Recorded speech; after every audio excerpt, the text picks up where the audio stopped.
खरं तर श्री हनुमान जन्मोत्सवाच्या निमित्तानं कळंबोलीमध्ये आपण हा उत्सव साजरा करत आहात। या कार्यक्रमासाठी माझे अतिशय जुने सहकारी मित्र माननीय बबनजी मुकादम साहेब यांनी 1 महिन्यापूर्वी मला संपर्क केला होता की या कार्यक्रमाला तुम्ही यायचं आहे। मी विचार करत होतो की हनुमान जयंतीच्या निमित्तानं व्याख्यान आयोजित करताय, मंदिरामध्ये छोटेखानी कार्यक्रम असेल, पण आज इथे तुम्हा सगळ्यांची उपस्थिती पाहिली आणि अतिशय मी खरं तर भारावून गेलो ज्या पद्धतीनं तुम्ही माझं सगळ्यांनी स्वागत केलं। मी आज या हनुमान जन्मोत्सवाच्या निमित्तानं तुमच्याशी संवाद साधताना मोजक्या काही गोष्टींना स्पर्श करणार आहे। मी असं काही विशेष मार्गदर्शन करायला इथं आलेलो नाही आहे की तुम्ही हे असं वागा तसं वागू नका, तुम्ही असंच केलं पाहिजे, तुम्ही तसंच वागलं पाहिजे। मला वाटतं ते सांगायचा अधिकारही माझा नाही। जरासं आम्ही बरं बोलायला लागलो आणि तुमच्यासारखी 4 माणसं कौतुक करायला लागली, आम्ही पण जरा हवेत चालतो। एक दिवशी मी असं हवेतच वडिलांना म्हटलं, मी आता इथून पुढे भाषण वगैरे करणार नाही। वडील म्हटले काय झालं? मी म्हटलं बोलून बोलून जर समाज सुधारणार नसेल तर आपण का बोलायचं? लोकांमध्ये जर काही बदल होणार नसेल, काही परिवर्तन होणार नसेल, लोक जर सुधारणार नसतील तर आपण का बोलायचं? वडील मला हसून म्हटले, ते समाज सुधारायचा आहे तेव्हा सुधरेल, बोलून बोलून तू एकटा जरी सुधारला ना, आमच्या दृष्टीने ते फार मोठं काम होईल। समाज सुधारायचा आहे तेव्हा सुधरेल, पण त्या परिवर्तनाची सुरुवात आपल्यापासून होईल का? छोट्या छोट्या गोष्टींपासून ते बदल आपण स्वीकारणार आहोत का? या संदर्भानं चिंतन करण्याची ही वेळ आहे, या मताचा मी आहे। आपल्याला जर आपलं जगणं सुंदर करायचं असेल तर निसर्गाचे काही नियम समजून घ्यावे लागतील। निसर्गाचा पहिला नियम आहे, जन्माला येण्याचे संकेत निसर्ग 9 महिने आधी देतो। बरोबर आहे की नाही? आपल्या घरात कोणतर जन्माला येणार आहे हे 9 महिने आधी कळतं। येण्याचे संकेत 9 महिने आधी मिळतात, पण जाण्याचे संकेत 9 मिनिट पण आधी मिळत नाहीत।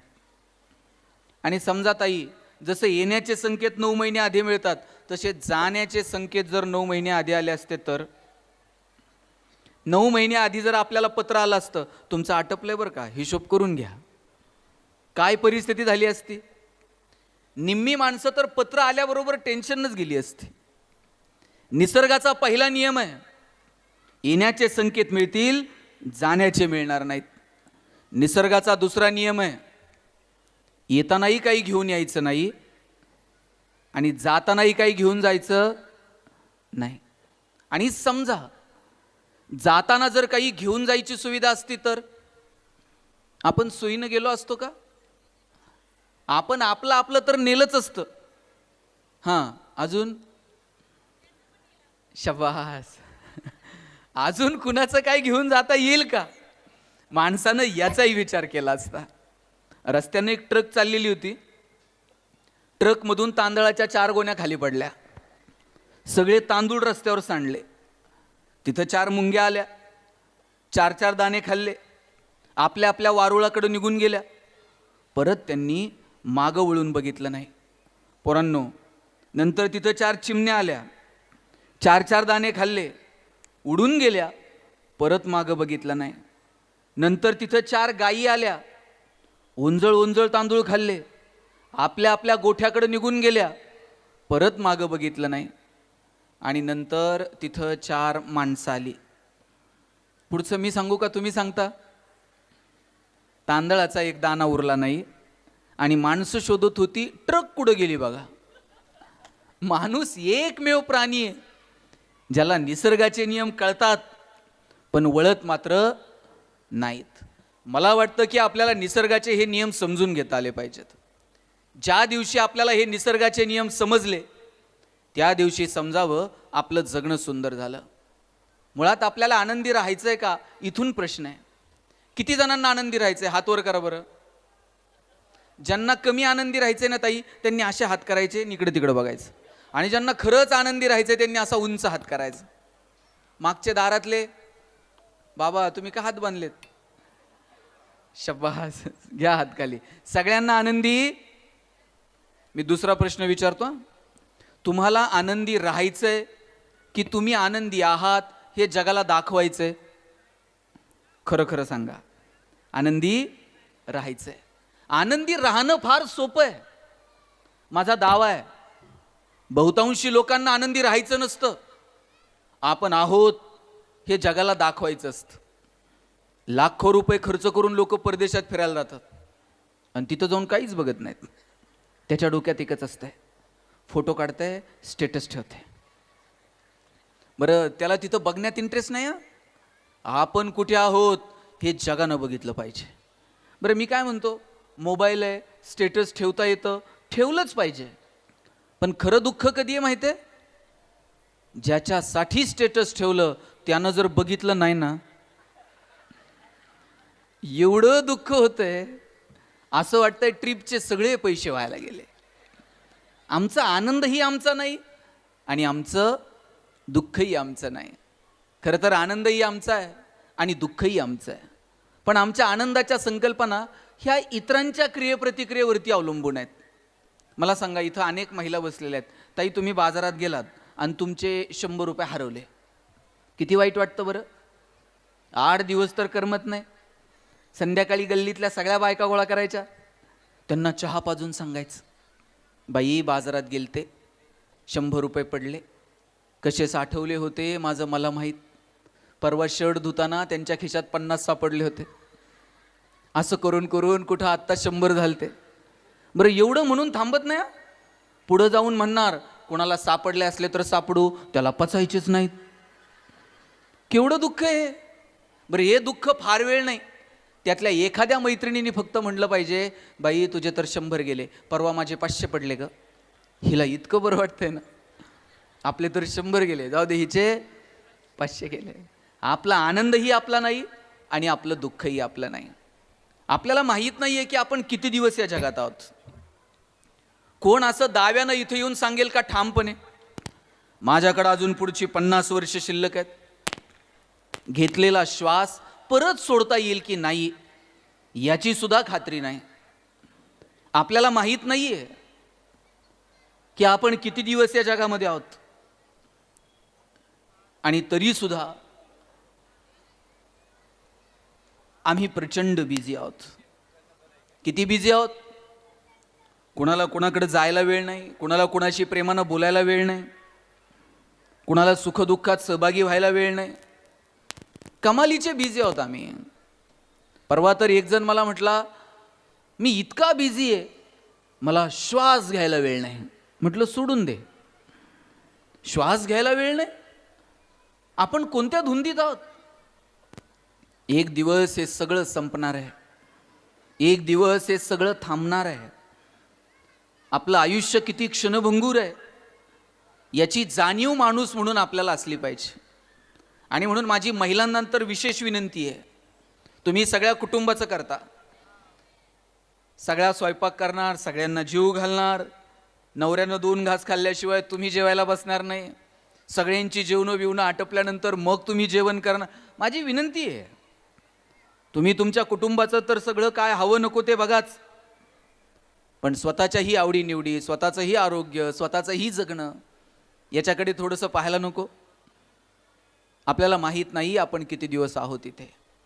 जे क्षण येतील ते आनंदानं जगता येतील का, मला वाटतं याचा विचार करा. तुम्ही लक्षात घ्या, माझी सगळ्या महिलांना विनंती आहे, बघा जग आपलं कौतुक करेल असे दिवस आता उरलेले नाहीत.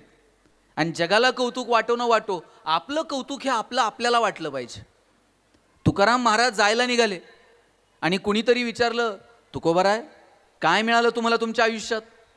ग्रंथ लिहिले, अभंग लिहिले, तुम्हाला काय मिळालं?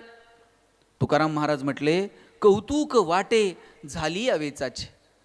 जगाला काय वाटतंय माहीत नाही, पण आम्ही जे जगलो ना, आमच्या जगण्याचं आम्हाला मात्र कौतुक वाटतं. तुम्ही स्वयंपाक करायचा, गरम गरम तव्यावरची पोळी ताटात घ्यायची, 2 घास खायचे आणि पहिल्या घासाला म्हणायचं, बाई काय सुग्र नेस ग तू. तुम्हीच नटून थटून आरशाच्या पुढे उभं राहायचं आणि तुम्हीच म्हणायचं, देवानं काय सुंदर बनवलंय ग तुला. आपलं कौतुक आपण करायचं. सगळ्या महिलांनी उजवा हात वर घ्या बरं. उजवा. ताई असं मागे घ्या, असा घ्या, थोडा मागे घ्या, थोडा घ्या घ्या. शब्बास. आपलं कौतुक, कुणाला कौतुक करायला वेळ राहिलेला नाही. मी असंच एका कार्यक्रमात म्हटलं, स्त्रियांचं कौतुक करा. 2-4 जण मला विचारायला आले, कुणाचं कौतुक करायचं? म्हटलं, ज्या आईनं जन्म दिला तिला म्हण. आई तू जन्म दिला म्हणून जग बघायला मिळालं.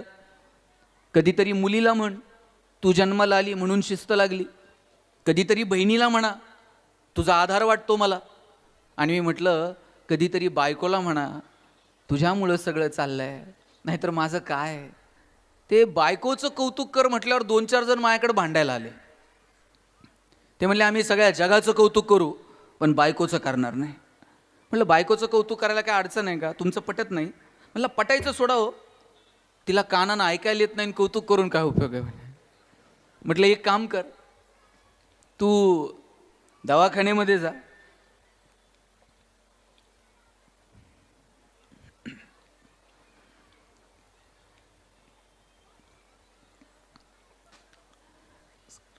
मी सांगत होतो, सांगितलं पत्नीचं कौतुक करा, भांडायला लागला. म्हणला, सगळ्यांचं कौतुक करेल, बायकोचं करणार नाही. म्हटलं, अडचण काय? म्हणला, बायकोला कानानं ऐकायला येत नाही. मी म्हटलं, एक काम कर, घरी जा, किती अंतरापर्यंत बायकोला ऐकायला येत नाही तेवढं जरा मोजून ये. म्हटलं, ठीक आहे, नीट ऐका बरं का. इथल्या समोरच्या महिला मंडळी, तुम्ही बघा, इकडे बघा बरं, तुमची काय कुजबूज चालली आल्यापासून काय माहीत. चला सगळ्याजणी इकडे बघा. आता कोण येतील ना, त्यांना ते कार्यकर्ते घेऊन येतील. तुम्ही इथल्या सगळ्याजणी शांत बसा. मी सांगत होतो, बायकोचं कौतुक कर. म्हटलं, ऐकायला येत नाही बायकोला. म्हटलं, मशीन लाव, उपचार कर. म्हटलं, ठीक आहे. डॉक्टरांकडे गेला आणि म्हटलं, डॉक्टर साहेब, बायकोला ऐकायला येत नाही. डॉक्टर म्हटले, बायको कुठे आहे? म्हटलं, घरी आहे. म्हटलं, मग आता काय उपचार करणार? एक काम कर, घरी जा आणि किती अंतरापर्यंत ऐकायला येत नाही ना तेवढं जरा मोजून ये. घरी गेला, पोरानं दार उघडलं, बायको किचनमध्ये होती. यानं दारातूनच आवाज दिला, भाजी काय केली? तिकडून काहीच प्रतिक्रिया नाही. याला कळलं बायकोला दारातून ऐकायला येत नाही. हॉलमध्ये गेला आणि आवाज दिला, भाजी काय केली? काहीच प्रतिक्रिया नाही. किचनच्या दारात जाऊन ओरडला, अगं भाजी काय केली? तरीही प्रतिक्रिया नाही. याला कळलं प्रकरण गंभीर आहे, हिला किचनच्या दारातून पण ऐकायला येत नाही.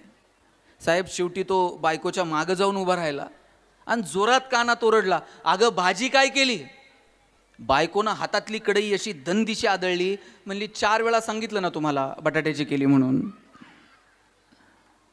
तुम्हाला कळलं का नाही? काहींना घरी गेल्यावर कळेल मला काय म्हणायचं. 20 वर्ष ह्याला ऐकायला येत नव्हतं. तिनं कसा संसार केला असेल सांगा बरं. धूल चेहरे पर थी और हम आईना साफ करते रहे. धूळ चेहऱ्यावर असते आणि आम्ही आरसा पुसत बसतो. विनंती आहे की थोडंसं अंतर्मनात डोकावून बघू. आणि आज इथं एवढ्या मोठ्या संख्येनं महिला आहेत ना, मला 2-4 गोष्टी फक्त पुरुषांशी बोलायच्या. आपल्याला काय माहिती आहे का, आपल्याला जगाचं कौतुक करायला वेळ असतो, घरातल्या स्त्रियांचं कौतुक करायला वेळ नसतं. 20-22 वर्षाची ती मुलगी आईवडिलांना सोडते आणि आपल्या घरात येते. आपल्या घरातल्या माणसांसोबत जुळून घेते, त्यांच्यासोबत नवीन नातं निर्माण करते. तिच्या सगळ्या आवडीनिवडी सोडते आणि आपल्या आवडीनिवडींना स्वीकारते. आईवडिलांचं नाव काढते, नवऱ्याचं नाव लावते. किती त्याग आहे खरं तर, किती समर्पण आहे. एखादं मोठं झाड असं मुळासकट उपटायचं आणि दुसऱ्या कोणाच्या तरी दारात नेऊन लावायचं. सोपं आहे का परत त्या मातीशी जुळून घेणं? या त्यागासाठी, या समर्पणासाठी महिलांचा कायम सन्मान व्हायला हवा. आणि त्यांचा सन्मान करायचं म्हणजे काय? रोज सकाळी उठल्याबरोबर बायकोला शाळ, श्रीफळ, नारळ असं काय आहे का? फक्त म्हणा तर, बाई किती करतेस, किती दमतेस, किती योगदान आहे तुझं. या छोट्या छोट्या गोष्टीतून त्यांना जगण्याची एक नवीन प्रेरणा मिळते. आपल्याकडे जिवंत आहे तोपर्यंत कौतुक केलं जात नाही. माणसं जेव्हा जातात तेव्हा कौतुक केलं जातं. सिंधुताई सपकाळ म्हणाल्या होत्या, इथे मोठं व्हायचं असेल ना, पहिल्यांदा माणसांना मरावं लागतं. एका स्त्रीचा श्वास थांबला आणि श्वास थांबल्यानंतर त्या मुलीच्या, त्या स्त्रीच्या भावना काय असतील ते एका कवीनं त्याच्या कवितेत सांगितल्या. तो म्हणाला, ती म्हणत असेल, एरवी कधी कुणी माझं कौतुक केलं नाही, आज श्वास थांबला आणि सगळ्या जणी माझं कौतुक करायला लागल्या. आज तुम्ही जेवढ्या जणी माझं कौतुक करतायत ना, त्यातलं थोडं जरी कौतुक मी जिवंत असताना केलं असतं ना, बायांनो, मी 4 दिवस जास्त जगले असते. एरवी मी थोडीशी नटले तर घरातली माणसं म्हणायची, हिला सारखं नटायला लागतं. आता सगळ्या जणी मिळून मला नटवत होत्या. आता थोडीच मी मला माझ्या आरशात बघणार होते. आता संपलंच की सगळं. एरवी मी 5 मिनिट मला उठायला उशीर झाला सकाळी, घरातली माणसं घर डोक्यावर घ्यायची, ही काय उठायची वेळ आहे का? आता सगळ्या जणी रडून रडून मला म्हणत होत्या, उशिरा का होईना उठ ना ग. आता थोडीच उठणार होते मी. आता तर संपलंच की सगळं. हे संपायच्या आत, हे विरायच्या आत एकमेकांना समजून घेता येईल का? एकमेकाच्या सुखदुःखात सहभागी होता येईल का?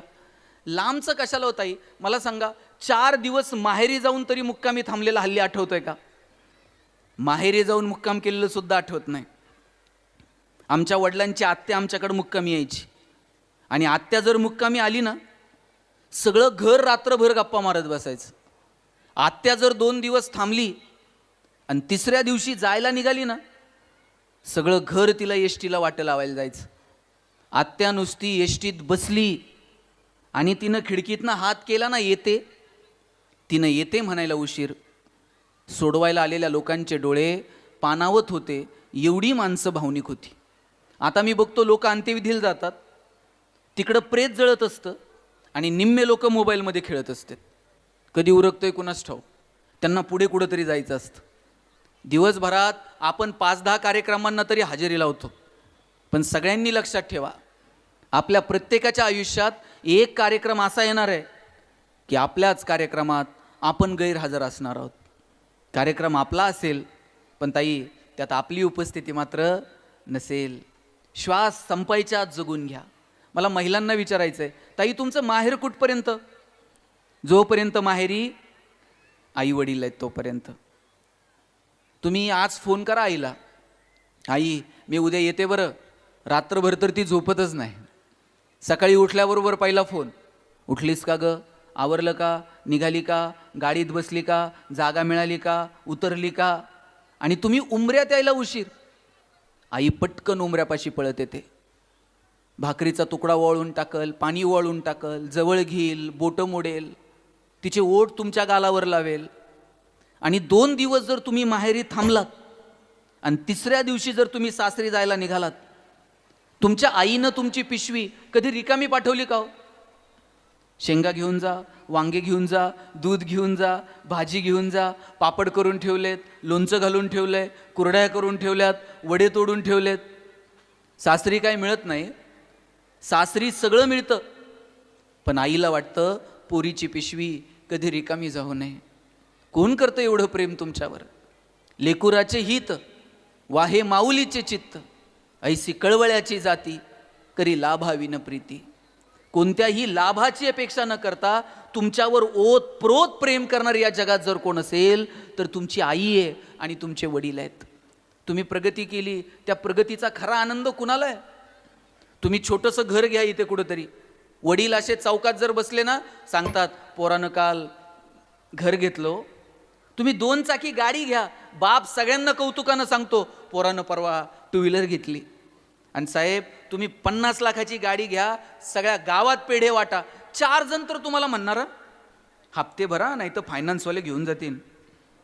तुमच्या प्रगतीमध्ये खरा आनंद अशी माणसं आहेत किती? मोजकी माणसं शिल्लक आहेत. त्यात एक तुमची आई आहे आणि एक तुमचे वडील आहेत.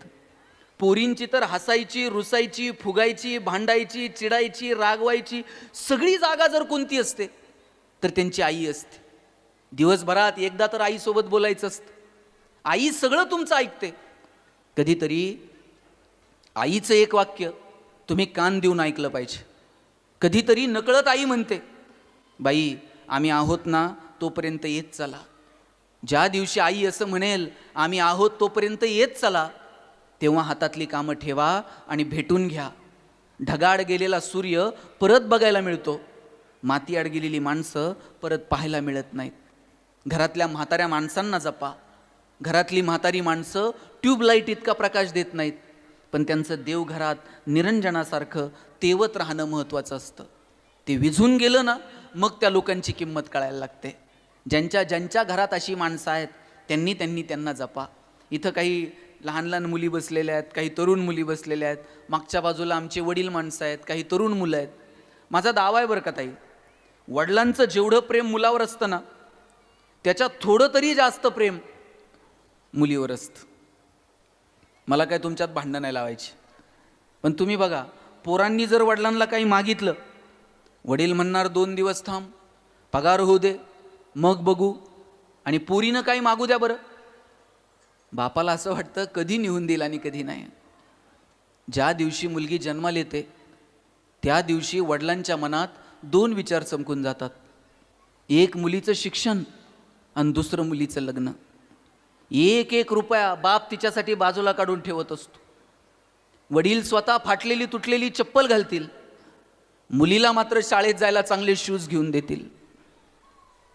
वडील फाटलेलं बनियन घालतील, मुलीला मात्र चांगला ड्रेस घेऊन देतील. वडील सायकलवर कामाला जातील MIDCत, पोरीला कॉलेजला जायला गाडी घेऊन देतील, बसचा पास काढून देतील, हॉस्टेलची फी भरतील. 10 मिनिट जर पोरगी कॉलेजवरनं यायला उशीर झाला, 10 मिनिटात बाप 10 वेळा आईला विचारतो, कुठपर्यंत आली बघ, जरा फोन कर.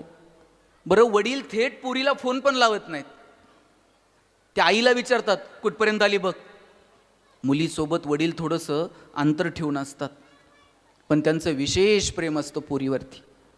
पोरीच्या लग्नात तर बाप असा फेटाबिटा घालून मिरवत असतो. दिवसभर वडिलांची मान उंच असते.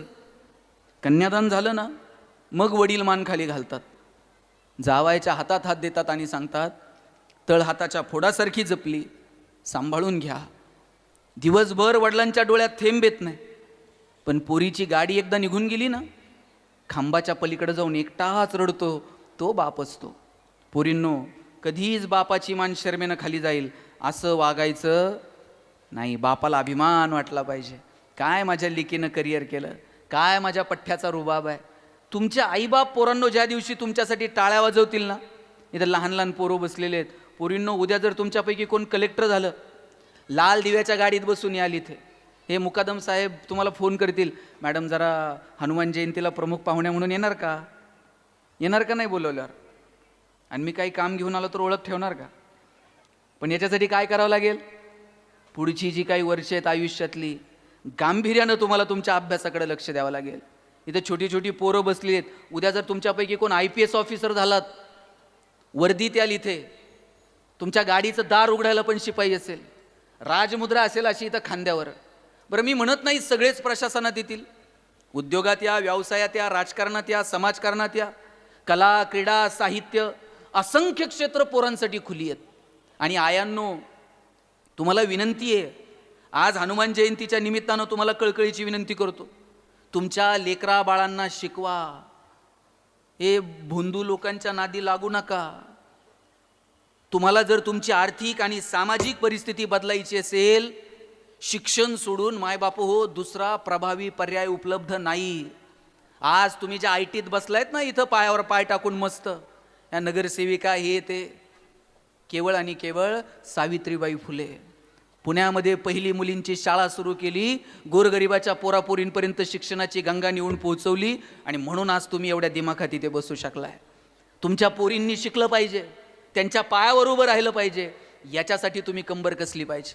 काल परवा एका मुलीचा इंटरव्ह्यू ऐकला, ती सांगत होती माझ्या वडिलाची परिस्थिती सुद्धा नव्हती, पण वडिलांकडे आग्रह केला, बाबा मला स्पर्धा परीक्षांचा अभ्यास करायचा आहे, वडील म्हणले, बाळा ग्रॅज्युएशनपर्यंत तुला शिकवलं, आता नाही माझी परिस्थिती.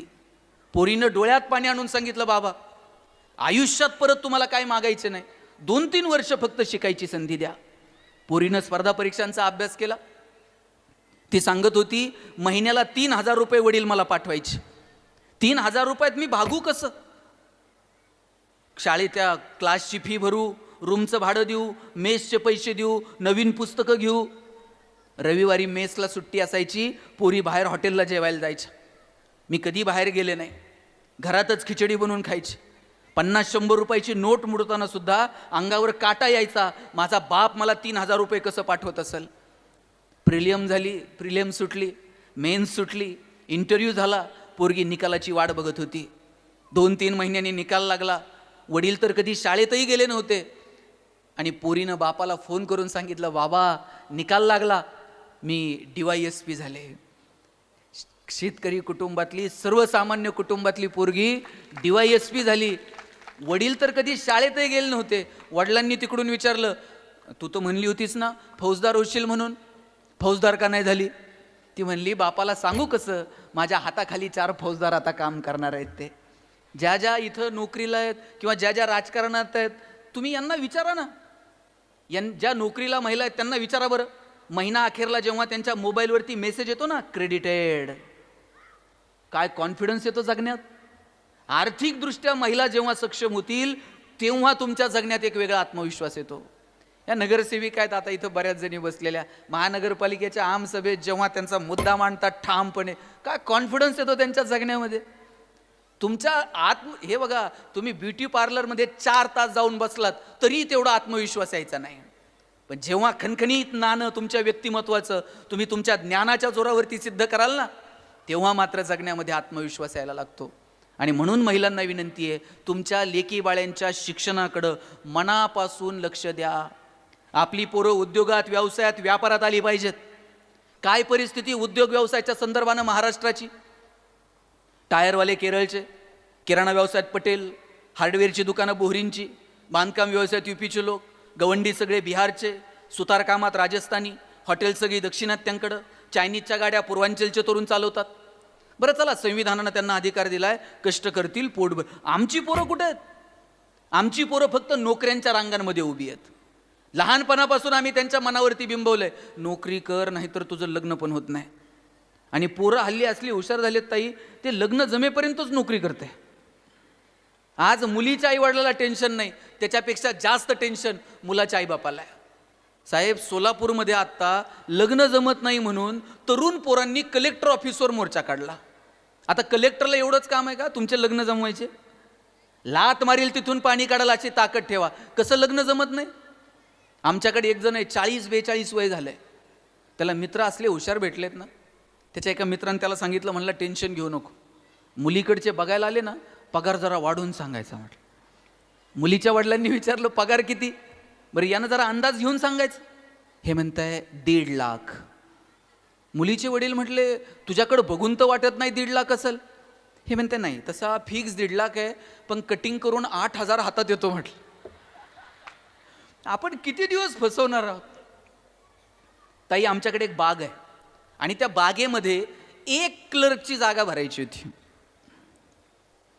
एका क्लर्कच्या जागेसाठी 1,000 पोरांनी ॲप्लिकेशन केलं. आता 1,000 पोरं इंटरव्ह्यूला आहेत. एकाच पोराचं सिलेक्शन होणार. एका मुलाचं सिलेक्शन झालं, त्याला अपॉइंटमेंट लेटर साईन करून मिळणार. त्याच वेळेला बागेतला शिपाई पळत आला आणि म्हटला, काही करा, याला नोकरी देऊ नका. बागेतला मॅनेजरनं त्या पोराला सांगितलं, बाबा तुझं सिलेक्शन झालंय, पण गोरीला माकड मेलंय, त्यामुळे तुला नोकरी मिळायची नाही. स्वाभिमान शून्य पिढी जन्माला घातली. त्यांचा त्यांच्या ज्ञानावर विश्वास नाही, त्यांचा त्यांच्या मनगटावर विश्वास नाही. त्या पोरानं बागेतल्या मॅनेजरचे पाय पकडले आणि म्हटलं, साहेब मी पडल ते काम करल, पण नोकरी तेवढी द्या. बागेतला मॅनेजर म्हणला, पाय सोड, तुला नोकरी क्लर्कची देतो, फॅसिलिटीज क्लर्कच्या देतो, पण जोपर्यंत बागेत गोरीला येत नाही तोपर्यंत तुला काम मात्र गोरिलाचं करावं लागेल. पोरगा म्हटला, पगार आहे ना, मग गोरिला तर गोरिला. रोज यायचा, गोरिलाचे कपडे घालायचा आणि पिंजऱ्यात जाऊन उभा राहायचा. लोक यायची, शेंगा बिंगा खायला घालायची. म्हणला, मजा आहे, पगार चालू आहे, डेली अलाउन्स पण सुरू आहे. एक दिवशी कॉलेजच्या मुलामुलींची ट्रिप आली आणि कॉलेजच्या पोरापोरींकडे बघून हे जोरजोरात उड्या मारायला लागलं. आणि साहेब उड्या मारता मारता चुकून वाघाच्या पिंजऱ्यात जाऊन पडलं. आता वाघाच्या पिंजऱ्यात पडल्यावर म्हटलं नोकरी गेली तरी चालेल, जीव वाचला पाहिजे. जीव वाचावा म्हणून हे जोरजोरात ओरडायला लागलं. याच्या आवाजानं झोपलेला वाघ जागा झाला, चवताळून याच्या अंगावर धावून आला आणि हातावर हात ठेवून म्हणला ओरडू नको, नाही तर दोघांची नोकरी जाईन. नंतर कळलं वाघाच्या भूमिकेत BSc झालेलं होतं, गोरिलाच्या भूमिकेत MSc झालेलं होतं. शिक्षणातनं आम्ही स्वाभिमानी होणं अपेक्षित आहे का स्वाभिमान शून्य होणं अपेक्षित आहे? शिक्षणातून आपण स्वाभिमानी होणं अपेक्षित आहे. आता 2-4 महिन्यापूर्वी मी दुबईला गेलो होतो व्याख्यानाला. आपली मराठी माणसं खूप आहेत तिथे आणि तिथल्या मराठी मंडळानं व्याख्यान ठेवलं होतं. सांगली आटपाडी भागातली माने आडनावाची 2 पोरं मला भेटायला आली. दोघांच्याही 2-2, 5-5 कोटी रुपयाच्या गाड्या तिथं लावलेल्या, पांढरा शर्ट, काळी पॅन्ट, पायात चप्पल. मी म्हटलं करता काय रे इकडे? ते म्हणले आम्ही नोकरी शोधत शोधत दुबईला आलतो. म्हटलं आता काय करता? म्हटलं आमची इथं सोन्याची दुकानं आहेत. मला हेवा वाटला, कुठं सांगली आटपाडी, कुठं दुबई, आणि ही पोरं तिथं जाऊन व्यवसाय करतात. हे वर्ष संत ज्ञानेश्वर महाराजांच्या जन्माचं 750वं वर्ष आहे. आणि हे वर्ष आम्ही आत्ता मागच्या महिन्यामध्ये महाराष्ट्राचे सांस्कृतिक मंत्री आशिषजी शेलार साहेब यांनी पुढाकार घेतला आणि आम्ही ते मॉरिशियसमध्ये यावर्षी ते साजरं केलं. मी तिथं जेव्हा तिथल्या कल्चरल मिनिस्टरला भेटलो, तिथले कल्चरल मिनिस्टर आहेत महेंद्र गोंदिया नावाचे. मी त्यांना विचारलं तुम्ही कुठले? साहेब ते रायगडचे तिथले रोह्यातले. आणि ते सांगत होते आमची 5वी पिढी आता मॉरिशियसमध्ये आहे. रोह्यावरून तिकडं जाऊन आता सांस्कृतिक मंत्री आहेत ते तिथे. आपली कितीतरी लोक उद्योगात, व्यवसायात, व्यापारात तुम्हाला जगभरात बघायला मिळतील. मग का आपल्या पोरांनी थोडीशी मोठी स्वप्न बघायची नाही? आपली पोरं सुद्धा उद्योग, व्यवसाय आणि व्यापारामध्ये आली पाहिजेत. आपल्या पोरांनी काही वेगळं करायचं ठरवलं, बापच त्याला सांगताय अंथरून पाहून पाय पसर, अंथरून पाहून पाय. सालं ते पोरगं हातपाय खुडून खुडून मरून गेलं, पण बापानं काय त्याला कधी हातपाय पसरू दिले नाहीत. मागं बसलेली मंडळी, घरी गेलात ना पोराला सांगायचं हातपाय पसर, अंथरुणाचं काय करायचं तुझा बाप बघल. एवढी धमक आम्हाला आमच्या लेकरात निर्माण करता आली पाहिजे. आयुष्य एकदाच आहे. आपण गरिबीत जन्माला आलो, आपली चूक आहे का? गरिबीत जन्माला आलो, आपली चूक नाही. पण आपण जर गरिबीत मेलो तर ती मात्र आपली चूक आहे. गरिबीत मरायचं नाही. आपल्या लेकरांना त्याच्यासाठी शिकवायचं. तुम्ही शिकलं पाहिजे, मोठं झालं पाहिजे, ही प्रेरणा आपण आपल्या लेकरांमध्ये निर्माण केली पाहिजे. आणि माझी खरंच म्हणजे आज महाराष्ट्रामध्ये जे जे घडतंय ते जर बघितलं ना, अशी व्यथित होतं मन की आमच्या महिला इतक्या भोळ्या आहेत, इतक्या भोळ्या आहेत. साध्या छोट्या छोट्या गोष्टींनी त्या हळव्या होऊन जातात आणि नको त्या गोष्टींच्या नादी लागतात. शिका, विज्ञानवादी दृष्टिकोन ठेवा आणि सातत्यपूर्ण चिंतन, अभ्यास, यातून स्वतःची आर्थिक आणि सामाजिक परिस्थिती बदलवण्यासाठी प्रयत्न करा. कोण जर तुम्हाला आज म्हणत असेल तरुण पोरांना 1 रुपया वर जात नाही, पैशाला कोंबडी खात नाही, पैशावाल्याला कुठं सुख आहे का, त्याला कुठं रात्रीची झोप आहे का, हे असं सांगणाऱ्याला म्हणायचं हे सगळं तुझ्याकडेच ठेव. हे असलं तरुण पोरांना सांगून त्यांना अकार्यक्षम बनवण्याचा धंदा कुणी करू नये. तरुण पोरांना उलट सांगितलं पाहिजे मजबूत पैसे कमवा. फक्त एक गोष्ट आयुष्यभर लक्षात ठेवा, जी तुकाराम महाराजांनी सांगितली, जोडून या धन उत्तम व्यवहारे. पैसे कमवायचे पण आमचा व्यवहार मात्र चांगला असला पाहिजे. माझे वडील सांगतात वाईट मार्गाने मिळवलेलं धन म्हणजे प्रेतावरची फुलं आहेत. हसूही देत नाहीत आणि रडूही देत नाहीत.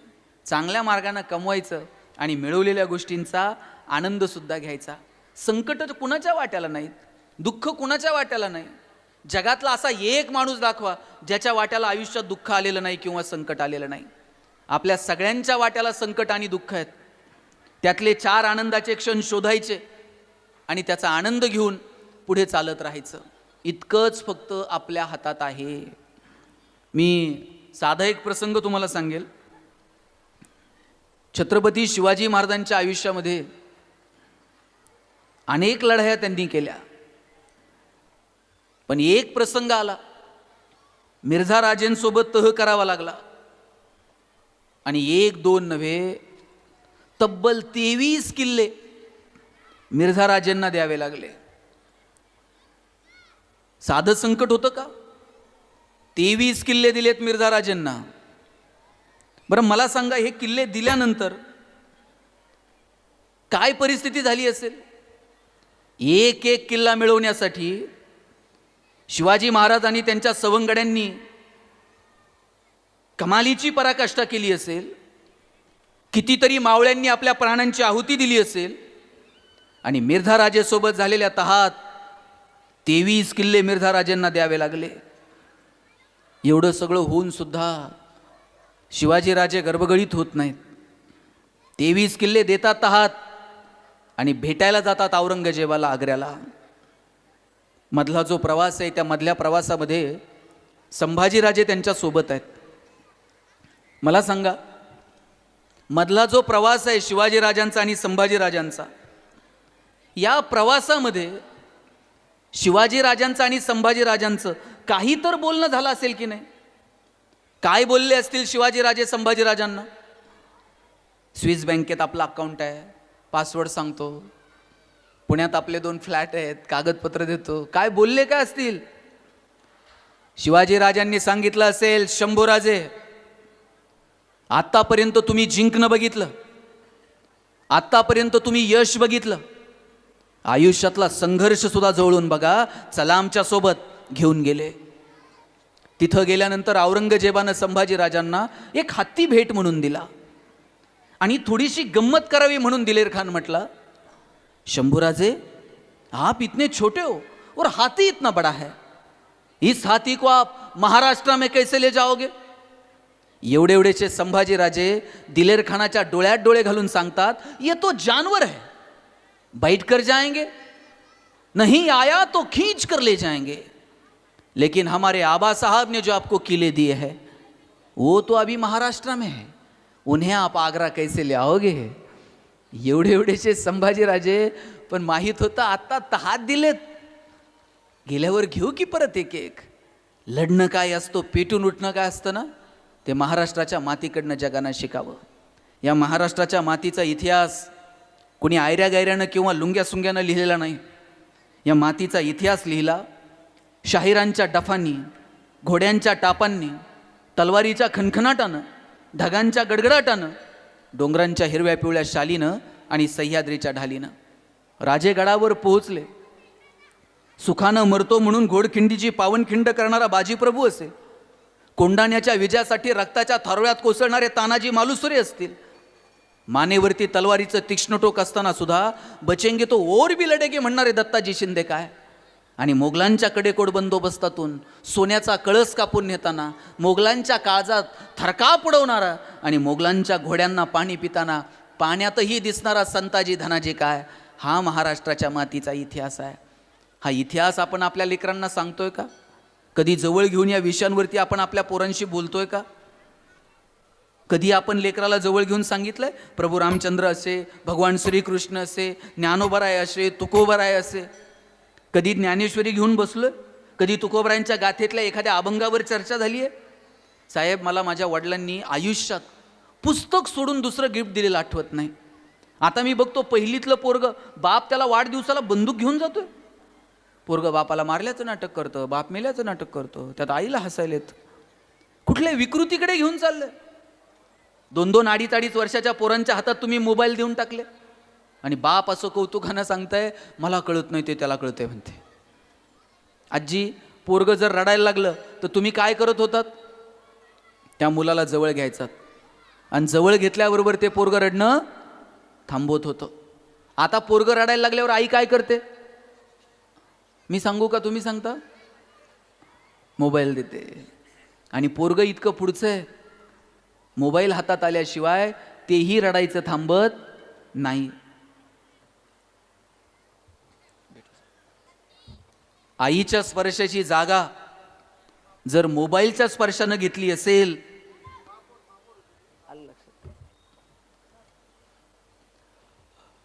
खरं तर महापौर साहेब आता येऊन गेले, सगळेजण जरा टाळ्या वाजवून त्यांचं अभिनंदन करा. मी सांगत होतो, आईच्या स्पर्शाची जागा जर मोबाईलच्या स्पर्शानं घेतली असेल हा कुणाचा पराजय? विज्ञान तंत्रज्ञानाचा विजय आहे का मातृत्वाचा पराजय? हे ठरवण्याची खरं तर वेळ आलेली आहे. म्हणून सगळ्या आयांना विनंती आहे, एखाद्या विषयात 2 मार्क पोराला कमी पडले तरी चालतील, पण आपलं पोरगं योग्य संगतीत आहे का? आपल्या मुलाची संगत चांगली आहे का?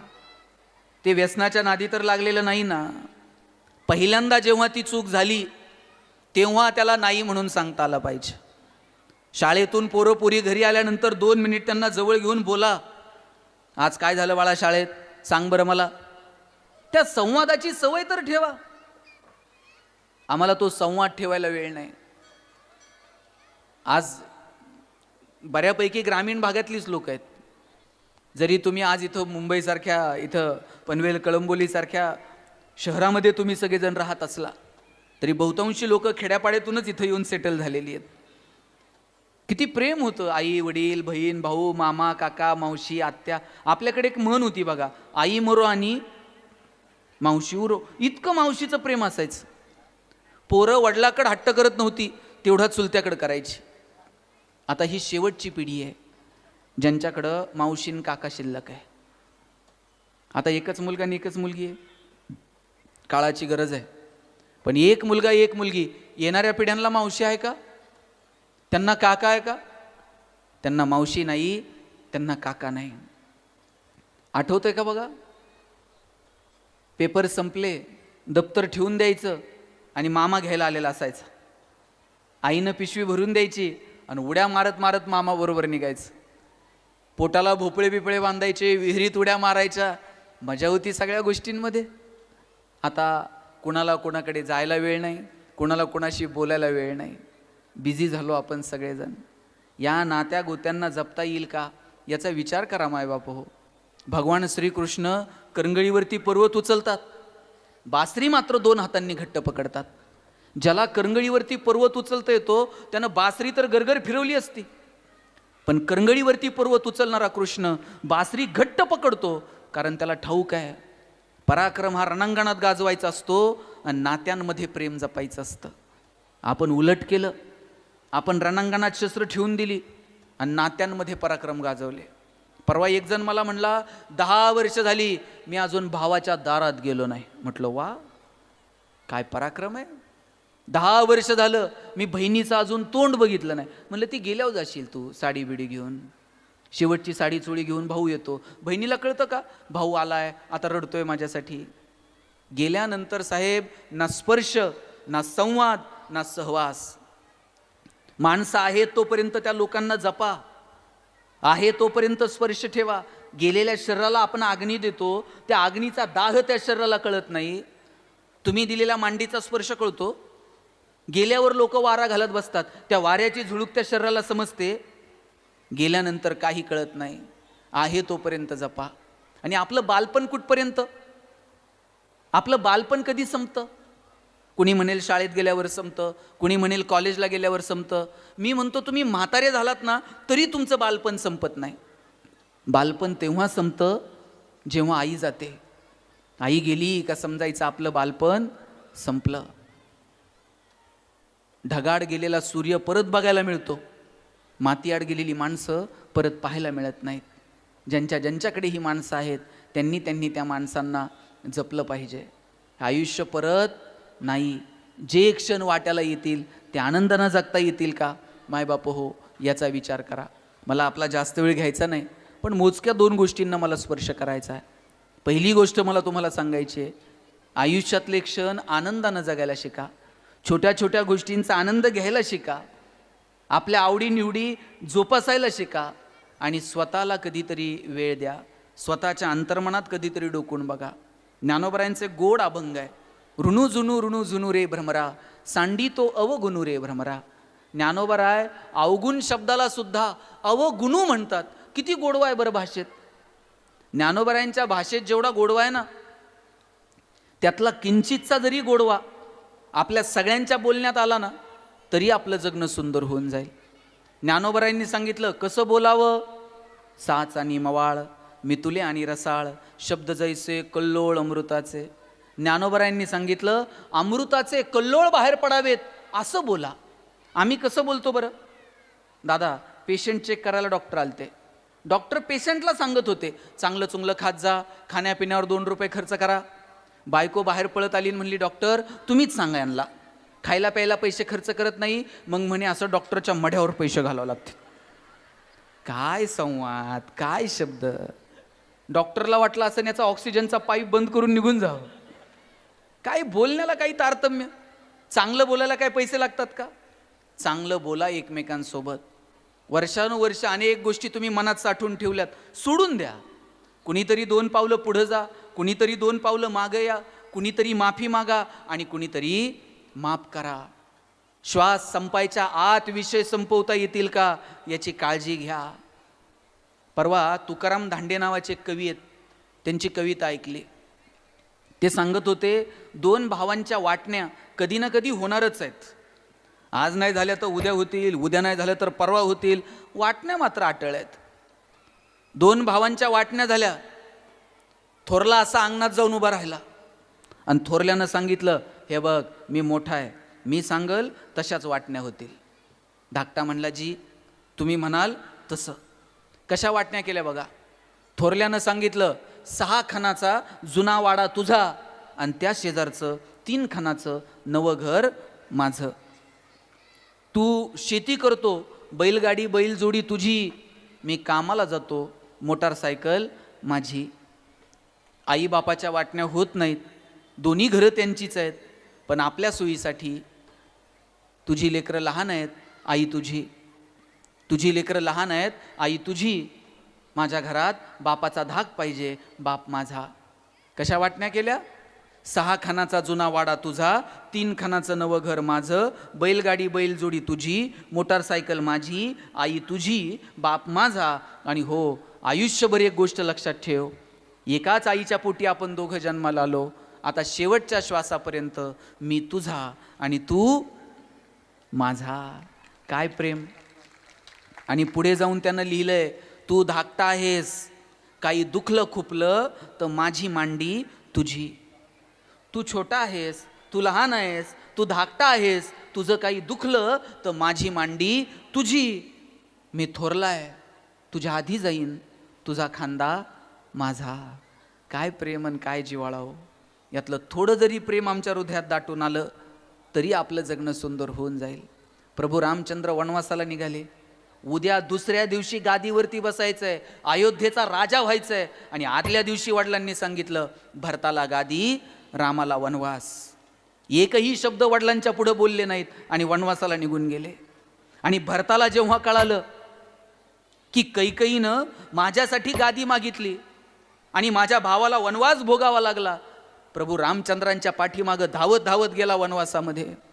आणि प्रभू रामचंद्रांना विनंती केली, दादा मागं फिरा, चला पुन्हा अयोध्या तुमची वाट बघतीये, तुम्हीच गादीवर बसायचं, तुम्हीच राज्यकारभार बघायचा, तुम्हीच अयोध्येचे अधिपती, आम्ही तुमचे सेवक आहोत दादा.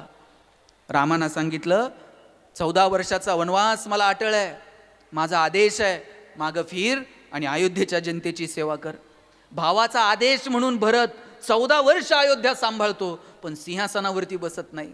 भावाच्या पादुका ठेवतो तिथे, रोज त्याची पूजा करतो. आणि भावाला सांगितलंय प्रभू रामचंद्रांना, प्रभो 14 वर्षाच्या पुढे एक दिवस जरी लावलात तर लक्षात ठेवा तुमचा भरत तुमची वाट बघतोय. काय भावाभावातलं प्रेम हो. तुम्हाला शक्ती आणि संयम याचा सामर्थ्य जर बघायचं असेल, याचा संयम आणि शक्तीचं जर एक छान उदाहरण जर बघायचं असेल तर तुम्हाला हनुमंतरायाकडे बघावं लागेल. काय प्रचंड ताकद आहे, बलशाली आहेत, पण त्यांचा कोणाला त्रास आहे का? ज्ञानोबरायांना ही अपेक्षा आहे, चंद्रमेजे आलांछन मार्तंड जे तापहीन. जे चंद्रासारखे शीतल आहेत पण ज्यांच्यावर कोणता डाग नाही, आणि जे मार्तंडासारखे तेजस्वी आहेत पण ज्यांचा जगाला ताप नाही, अशा सज्जनांची मांदियाळी तयार होते. काय अपेक्षा आहेत ज्ञानोबरायांची.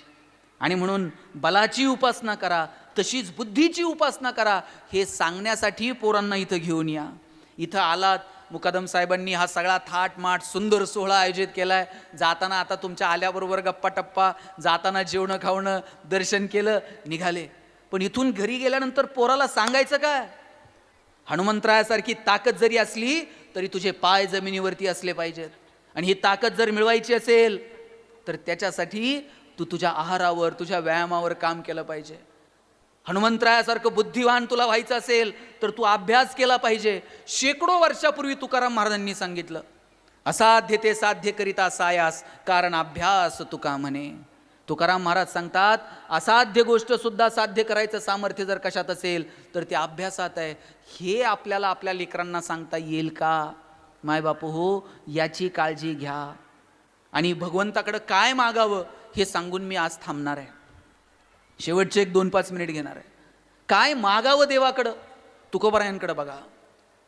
मागायची वेळ आली तर तुकाराम महाराज काय म्हटले? हिची दान देगा देवा. काय? तुझा विसर न व्हावा. मग देवानं विचारलं, दिलं हे दान, काय कराल? तुकाराम महाराज म्हटले, गुण गायीन आवडी, हेची माझी सर्व जोडी.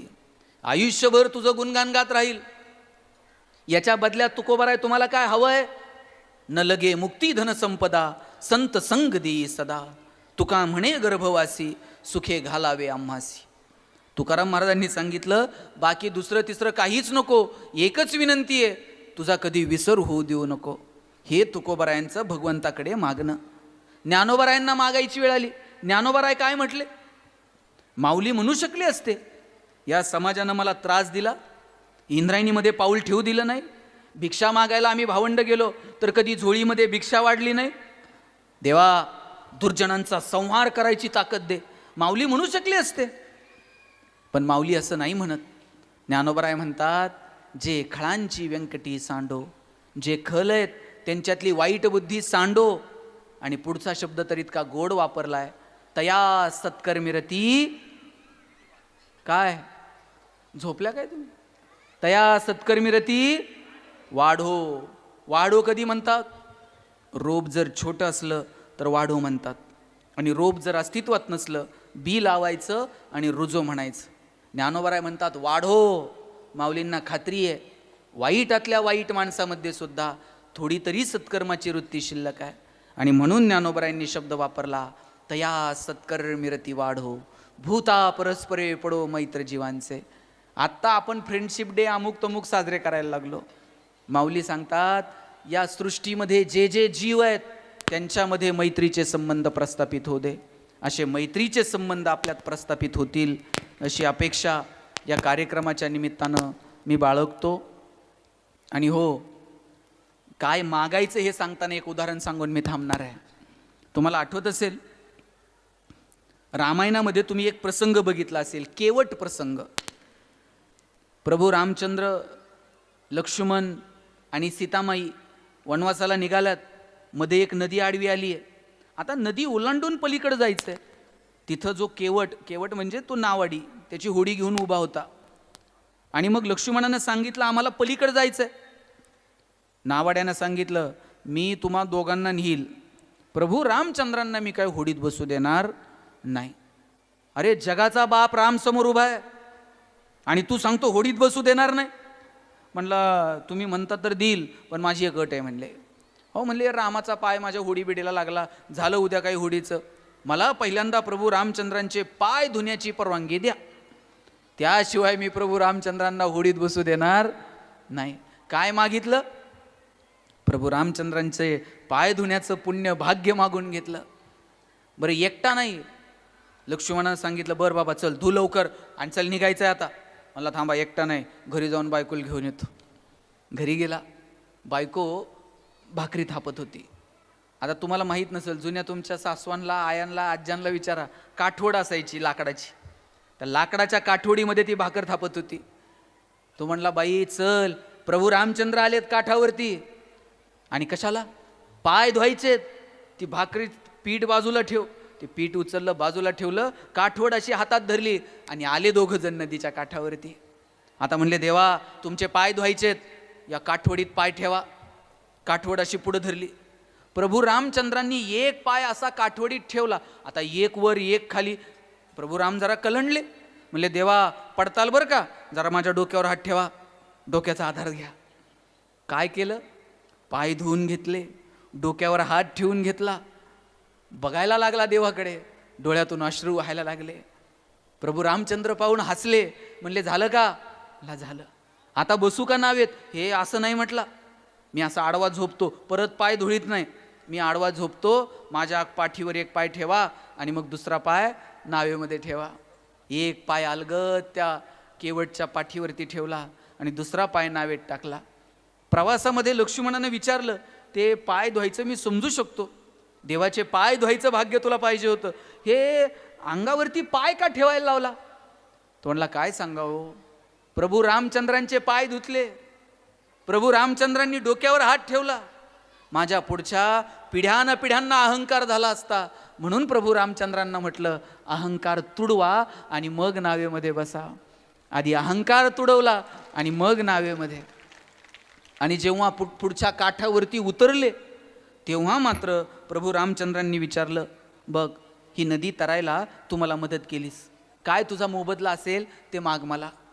तो रामाकडे बघत राहिला, म्हणला, देवा काय मोबदला मागू, द्यायचंय ना एक गोष्ट द्या. म्हटले, काय? आज तुम्ही माझ्या नदीवर आलात, ही नदी तरायला मी तुम्हाला मदत केली, ज्या वेळेस मी त्या किनाऱ्यावरती येईल तेव्हा भवसागर तरायला तुम्ही फक्त मदतीचा हात द्या, याच्यापेक्षा दुसरं मला काही नको. काय मागावं भगवंताकडे हे सुद्धा समजलं पाहिजे. म्हणून काय मागायचं याचा सारासार विचार करायला शिका. सुंदर आयुष्य आहे, त्या सुंदर आयुष्याचा मनापासून आनंद घ्या. आणि शेवटचे 2 मिनिट ज्यांची परिस्थिती, आर्थिक परिस्थिती बेताची आहे त्यांच्यासाठी, परिस्थिती गरिबीची असेल, रडायचं, परिस्थितीच्या विरोधात लढायचं आणि परिस्थिती बदलण्यासाठी मनापासून प्रयत्न करायचे. आणि हो, आहे त्या क्षणांचा आनंद घ्यायला शिकायचं. ताई, मी ज्या घरात राहिलो ना, आमचं घर पत्र्याचं होतं आणि आमचा पत्रा असा होता, वर अशी उडी मारली का पत्र्याला हात लागायचा. मी आईला म्हणायचो, आई सगळ्यांची घरं स्लॅबची, आपलं एकटंच पत्र्याचं का? ती म्हणायची, तुझे वडील शिक्षक आहेत म्हणून घर पत्र्याचं. म्हटलं, शासनाचा GR आहे का शिक्षकांनी स्लॅबची घरं बांधायची नाही? ती म्हणायची, तू नशीबवान आहेस पत्र्याच्या घरात जन्माला आला. मी म्हणायचो, का? ती म्हणायची, बघ घर गरम व्हायला लागलं का तुला कळतं उन्हाळा सुरू झालाय, घर गळायला लागलं का तुला कळतं पावसाळा सुरू झालाय. शेजारच्या स्लॅबच्या घरात उन्हाळा कळत नाही, पावसाळा कळत नाही, खास ऋतूंची ओळख व्हावी म्हणून भूगोल शिकवणाऱ्या तुझ्या बापानं असलं मॉडेल उभं केलंय म्हणायची. पैसे नव्हते पण आनंद मात्र भरभरून होता. लवंगी फटाकड्याचा पुडा जर आणला ना दिवाळीला, अख्खी लढ कधी एकखटी वाजवली नाही हो. एक एक फटाका सुट्टा करून वाजवण्यातली मजा काय असते ती जवळून अनुभवली. पोरांनो, गावात एक TV असायचा आणि सगळ्यांनी त्याच्या घरी TV बघायला जायचं. नंतर मग प्रत्येकाच्या घरी ब्लॅक अँड व्हाईट TV आले.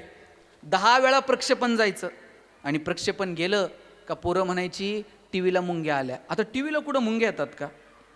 एक कोणतर शाना वर जाणार, त्यानं अँटिना फिरवायचा, खालच्यानं म्हणायचं दिसलं. वरचा खाली येईपर्यंत पुन्हा चित्र गायब झालेलं असायचं. इथं आमच्या काही आज्या बसलेल्या आहेत, यांना विचारा, वर्षात कधीतरी ताई एक साडी मिळायची. आता इथं तरुण पोरींला कपाट नुसतं उघडलं, एका साडीचा नंबर वर्षात तर लागतोय का? आणि जुन्या आमच्या आयांना, आज्यांना एक साडी वर्षात कधीतरी मिळायची. आणि नवऱ्यानं जर साडी आणली, पहिल्यांदा स्वतः नाही नेसायची, आधी जावला म्हणायचं, बाई तुम्ही घडी मोडा मग मी नेसते. मोठ्या जावला साडी घडी मोडायला द्यायची. आता तरुण पोरींना घडी मोड हा शब्द तर माहित आहे का? आपण कुणाला घडी मोडायला देतो का?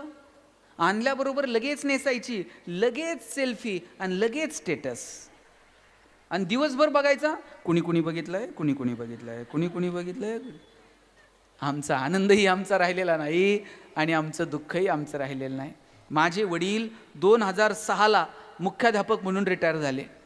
रिटायरमेंटचा पगार त्यांचा 15-16 हजार रुपये होता. आता ज्यांचा रिटायरमेंटचा पगार 15-16 हजार आहे, त्यांच्या नोकऱ्या किती रुपयानं सुरू झाल्या असतील? 100-200 रुपयानं नोकऱ्या सुरू झाल्या. बायको जर कधी म्हणली, चला जरा इकडं कुठंतर वाशीला जाऊन येऊ, गाडी नव्हती आपल्याकडं, मित्राची गाडी घ्यायची, त्याच्यात निम्म रॉकेल, त्यात निम्म पेट्रोल, निम्म्या रस्त्यात गेल्यावर गाडीतलं पेट्रोल संपणार, मग गाडी वाकडी करायची. साहेब, हे तंत्रज्ञान फक्त भारतात आहे, जगात कुठं गाडी वाकडी करत असतील असं मला वाटत नाही. आणि वाकडी करून जर चालू झाली नाही, पुढं वेगळे सायंटिस्ट होते, ते टाकीत फुकणार. बरं यानं टाकीला तोंड लावल्यावर तर बायको असं बघायची, कोणत्या मुहूर्तावर यांची न माझी गाठ पडली. अशात बायकोनं नुसता खांद्यावर हात ठेवू द्या बरं, कित्येकांच्या गाड्या बिना पेट्रोलच्या वाशीपर्यंत जात होत्या.